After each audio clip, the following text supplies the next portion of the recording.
Hello guys, welcome back to my channel Potti Pilla vlogs. ఈరోజు మా ఇంట్లో స్పెషల్ ఏంటో తెలుసా? గెస్ట్ చేయండి. మీకు తెలిసే ఉంటుంది ఇలా చూస్తూ ఉంటే. కానీ గెస్ట్ చేయండి, ఏం పోతుంది చెప్పండి. సమ్మర్ వచ్చిందంటే స్టార్ట్ అయిపోతుంది. మామిడికాయ పచ్చళ్ళు, చిత్రాన్నాలు, పప్పులు అన్నీ ఈ టైంలోనే ఇంకా మోషన్స్ పట్టుకొని పోతాయి. మా ఇంట్లో ఎంత వద్దన్నా కూడా ఈరోజు మామిడికాయ పచ్చడి అయితే చేయబోతున్నాం. అది 2 kgsలోనే లిమిటెడ్గా చేస్తున్నాం. మమ్మీ మామిడికాయల పచ్చళ్ళు కానీ ఏదైనా పచ్చడి పెట్టడంలో చాలా ఎక్స్పర్ట్. అందరూ అడిగి మరీ పెట్టించుకుంటారు. ఇది మమ్మీ చిన్నప్పుడు అంటే మ్యారీడ్ అయిన తర్వాతే నేర్చుకైంది. అప్పుడప్పుడు అలా ఫేమస్ అయిపోయింది. అబ్బా మా అమ్మ పచ్చలక్కలాగా.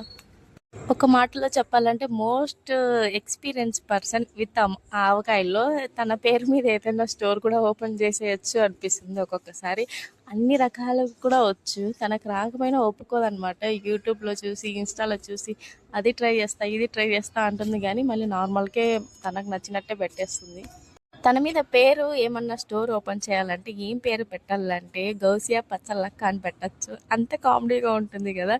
చాలామంది పెద్దమ్మ, పిన్నమ్మ అందరూ అడిగి మరీ పెట్టించుకోవడం. మేము పెట్టించుకున్నట్టు ఇప్పుడు వీడియో తీశాను కాబట్టి అడుగుతారు ఎవరో ఒకరికి, ఏం పెట్టలేదా, మాకు కొంచెం పంపించచ్చు కదా, మాకు కొంచెం వేయించచ్చు కదా అని సామాన్లు కూడా తెచ్చి పెడతారు. ఇది ర్యాండమ్గా ఓన్లీ 2 kgs అనమాట, ఇంట్లోకి మాత్రమే. చాలా రకాల పచ్చళ్ళు ఉన్నాయి. ఇంకా మామిడికాయ సీజన్ వచ్చింది కాబట్టి మామిడికాయ కూడా పెడుతుంది. నాకు ఇష్టం లేదబ్బా మామిడికాయ పచ్చడి అంటూ, ఎందుకో తెలియదు. నాకు నిమ్మకాయ పచ్చడి అంటే పంచ ప్రాణాలనా. మా అన్నయ్యకి ఇది చాలా ఇష్టం. ఇది కొడుకు కోసమే అనమాట. కొడుకు ఇక్కడ లేకపోయినా తన కోసం నెక్స్ట్ టైం వచ్చినప్పుడు తినడానికి ఆవకాయ పచ్చడి అయితే పెడుతుంది. అమ్మలు అంతే, కూతురికి ఏమి ఇష్టం అన్నా కూడా పట్టించుకోరు. కొడుకు ఏమైనా ఇష్టం ఉంది అంటే ఇంకా ఎంత కష్టమైనా కష్టపడి చేస్తూనే ఉంటారు. కోతులు మాత్రం వదిలేస్తారు.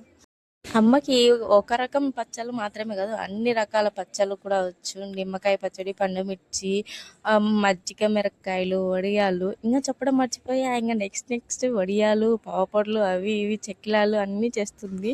ఇంకా నేను అనుకుంటున్నా సమ్మర్ స్టార్ట్ అయింది, మమ్మీ ఏంది ఇంకా వడియాలు వేయట్లేదు అని చెప్పి షాక్లో ఉంటున్నా. కొన్ని రోజుల్లో అది కూడా స్టార్ట్ అయిపోతుంది నాకు తెలిసి. ఇది మెజర్మెంట్స్ అయితే నన్ను అడగండి, నాకు తెలియదు. మా అమ్మకి చెప్పాను నేను వీడియో తీసుకోవాలి, నన్ను అడిగి చెయ్యి అని.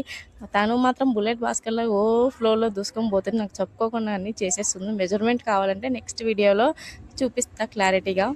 మెజర్మెంట్ కావాలంటే కామెంట్ చేయండి. నెక్స్ట్ కూడా మామిడికాయ పచ్చడే పెడతాను అని చెప్పి చెప్తుంది. ఆ వీడియోలో మాత్రం పక్కా కంపల్సరీ మీరు అడిగితే నేను మెజర్మెంట్స్, ఎంత కొలతలు ఏంటి అని బేసిక్గా ఇంకా బిగినర్స్కి ఎలా పెట్టుకోవాలో అడిగి మరీ చెప్తాను. ప్లీజ్ ఎవరు దిష్టి పెట్టకండి. నేను కూడా ఈ సంవత్సరం నుంచి మామిడికాయ పచ్చడి తినాలనుకుంటున్నా. ఎవరు అడగండి ప్లీజ్ ప్లీజ్ ప్లీజ్. చూసి నేర్చుకోండి కావాలంటే. ఆవపిండి, తర్వాత మెంతుల పొడి, ఉప్పు, కారం బాగా ముక్కలు పట్టేంత వరకు మిక్స్ చేసేసుకొని దాంట్లో కాయలు ఎంత కాబడుతుందో అంతైతే వేసుకొని ఫైనల్ స్టేజ్ వరకు తీసుకురావాలి. ఉప్పు, కారాలు, మసాలా పొడులు వేసినాం కాబట్టి ఇప్పుడు ఫైనల్ వరకు వచ్చింది కాబట్టి ఇప్పుడే అడ్జస్ట్ చేసుకోవాలి. ఎక్కువ తక్కువ అయితే తర్వాత ఖరాబ్ అయిపోతుంది, ఫ్లాప్ అయిపోతుంది, అస్సలు రాదనమాట. టేస్ట్ కూడా పెద్దగా ఉండదు. బాగా మిక్స్ చేసుకున్న మిశ్రమాన్ని ఒక జాడీలో కానీ, ఒక ఎయిర్ కంటైనర్ దాంట్లో కానీ వేసుకోవాలి. ప్రస్తుతానికి మా ఇంట్లో డబ్బా ఉంది ప్లాస్టిక్ది, దాంట్లో ట్రాన్స్ఫర్ చేసుకుంటుంది. అన్నీ పర్ఫెక్ట్గా సరిపోయాయి, బాగానే వేసాను అని చెప్తుంది. ప్రతి సంవత్సరం వేస్తుంది, ఒక సంవత్సరం కూడా స్కిప్ చెయ్యదు మమ్మీ. ఎంత రేటు ఉన్నా తెచ్చి పెడుతూనే ఉంటుంది, అది అయిపోతూనే ఉంటాయి. అలా ట్రాన్స్ఫర్ చేసి దీన్ని మెయిన్గా ఏం చేస్తామంటే ముట్టుకోం. డేలో 1-2 టైమ్స్ కంటే ఎక్కువ కదపకూడదు, లేకపోతే ఫ్లాప్ అయిపోతుంది. ఎక్కువ పచ్చడి డబ్బాని మేము దేవుని రూమ్లో పెట్టేసుకున్నాం. అదొక సెంటిమెంట్ అనమాట. ప్రాసెస్ చేసేటప్పుడు కానీ, ఈ పచ్చడి ఊరేటప్పుడు కానీ మనము పీరియడ్స్లో ఉన్నప్పుడు అస్సలు ముట్టుకోకూడదు. ముట్టుకుంటే మొత్తం ఫ్లాప్ అవుతుందని మా నమ్మకం. మీ సైడ్ ఏమనుకుంటారు? ఇవన్నీ నమ్ముతారా ఏంటి? కామెంట్ చేసేయండి. నెక్స్ట్ వీడియో ఏం కావాలో కామెంట్ చేయండి. అలా లాస్ట్లో మిగిలిన దాంట్లో అన్నం వేడి వేసుకొని ముద్దలు తింటా ఉంటే సూపర్ ఉంటుంది. మీకు ఈ వీడియో నచ్చితే లైక్ చేయండి, షేర్ చేయండి, సబ్స్క్రైబ్ చేయండి. ఇంకా అంతే, ఈ వీడియోతో ఉంటాను, మరి కలుస్తాను. Bye, see you guys.